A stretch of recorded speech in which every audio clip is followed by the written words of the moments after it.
Intra-African trade remains a key focus for African governments and businesses across the continent, and so far there has been progress. Trade between African countries has grown to about 16% at the end of 2014 compared to just 10% in the year 2000. But that's as far as it goes.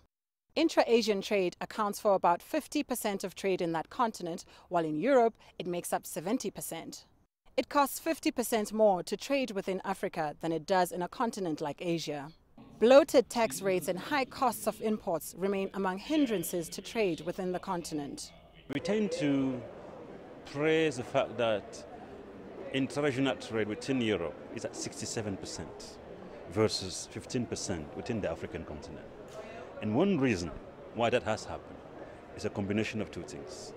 The fact that they move from individual market to a single market, connecting, but they've also adopted a single currency, which has actually reduced exchange risk and currency risk. The CEO of Consumer Goods Council of South Africa says trade among African nations is as important as building trust with stakeholders. To typically take a container, a retailer to move a container from Joburg to a territory such as Angola, a container typically would have 300 to 600 unique items in it. And you can imagine what could happen if you decide to harmonize the processes. There's significant levels of degrees of trust that gets developed amongst those member states. It would go a long way in just simply pushing the products lower. And ultimately the beneficiary is the consumer. And then comes the issue of conflict zones in some African countries.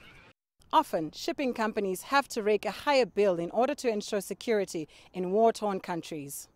When we talk about the boosting intra-Africa trade agenda, we are talking of an agenda for prosperity for Africans. And that in itself is about creating an environment where there will be peace. As an example of what leaders here are hoping to achieve, AfreximBank has commended Rwanda, Uganda and Kenya for removing border barriers that have in turn eased trading among the East African countries. Delegates here hope that developing and leading African economies will follow this model as one of many steps towards intra-trade in the continent.